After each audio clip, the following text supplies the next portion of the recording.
Here's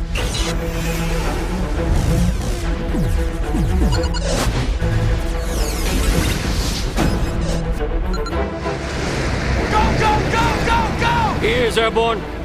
Quiet. I am as surprised to be here as you are.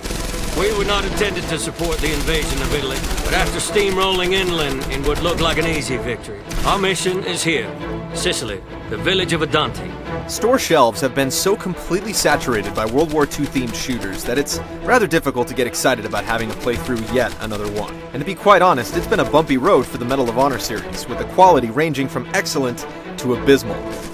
With every trick in the book seemingly played out, Electronic Arts did the impossible and managed to create a Medal of Honor game with enough new stuff to warrant a look.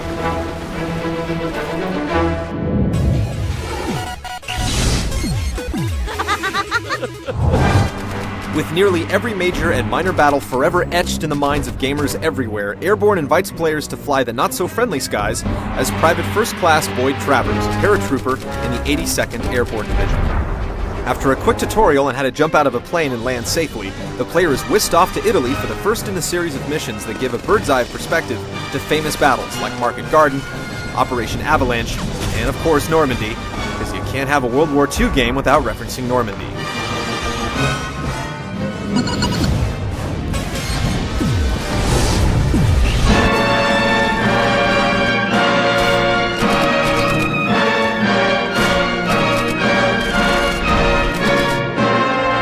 Build is an open-world shooter. The missions in Airborne begin, naturally enough, with the player parachuting into battle. Missions take place over a large, mostly non-linear space, and as you gently float down, you can either steer poor Private Travers into safe, clearly marked landing zones, or you can throw caution to the wind and hit the ground nearly anywhere else, including right on top of the enemy. Of course, if you botch the landing, it takes a while to gain your composure, leaving you open for attack and, in all likelihood, ending your promising career as a soldier. Once on the ground, there are usually several objectives that the player may tackle in any order. Objectives are generally of the go and blow this thing up variety, but it's really how you get there that counts.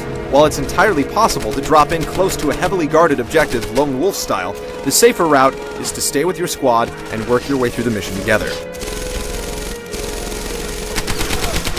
Firefights are a grim business in this game. The days of charging into the fray guns blazing are over. All that'll do is earn you a trip back to your plane for a respawn. Instead, Airborne encourages a more careful approach, whereby players must use cover and, get this, actually aim their weapon for maximum efficiency.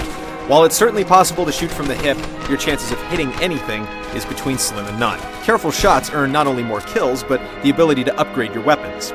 For example, upgrades to your Thompson machine gun help stabilize the weapon and increase its magazine size. Garand upgrades improve aim accuracy. No, none of this is particularly realistic, but after mowing down hundreds of enemy soldiers, all thoughts of realism were placed squarely on the back burner. Because many of the objectives can be attempted in multiple ways, much of the scripting and narrative drama that has been a hallmark of the series has been stripped away. In its place is a very effective feeling of attrition. Enemy soldiers will try to hold key positions on the map, and the only way to stop them from spawning into the area is to physically advance on their location and force them to retreat. We'll take this over linear scripted sequences any day of the week.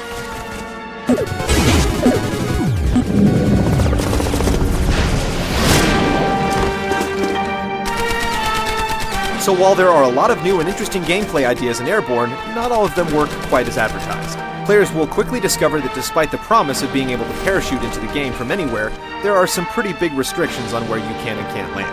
Many areas are surrounded by invisible walls that gently steer the player in a different direction, and once you're on the ground, most objectives need to be approached from a single direction. Sometimes it's an incredibly long and convoluted slog to get from your best available landing point to your objective. If you happen to die along the way, you'll have to do the whole thing all over again. While the aiming and cover mechanics are excellent, especially when you get used to the more measured pace of the game, enemy AI is ruthlessly efficient.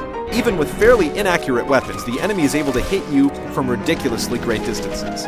It makes the whole thing feel a lot harder than it should be. You often end up dead before you even know what hit you. This means you'll be replaying the same mission over and over again. Fortunately, Airborne encourages and rewards repeated play. Once you've leveled up some of your weapons, things do get a lot easier. Even though parachuting isn't quite as great as we were expecting, you're rewarded for completing special skill drops, like landing on top of a column or inside an abandoned cottage.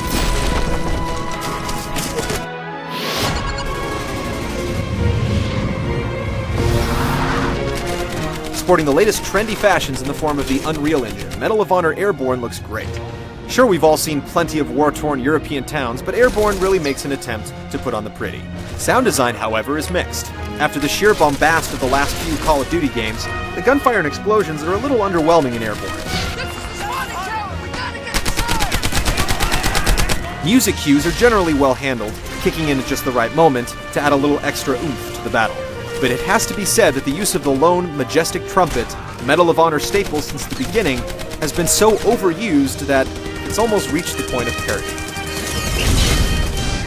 While Medal of Honor Airborne doesn't manage to make the World War II shooter relevant again, it does add some fresh and interesting ideas to the mix. The lack of narrative finesse and the toning down of the scripted events was a good call. It's not quite the open-world shooter that was promised, but it's definitely a step in the right direction.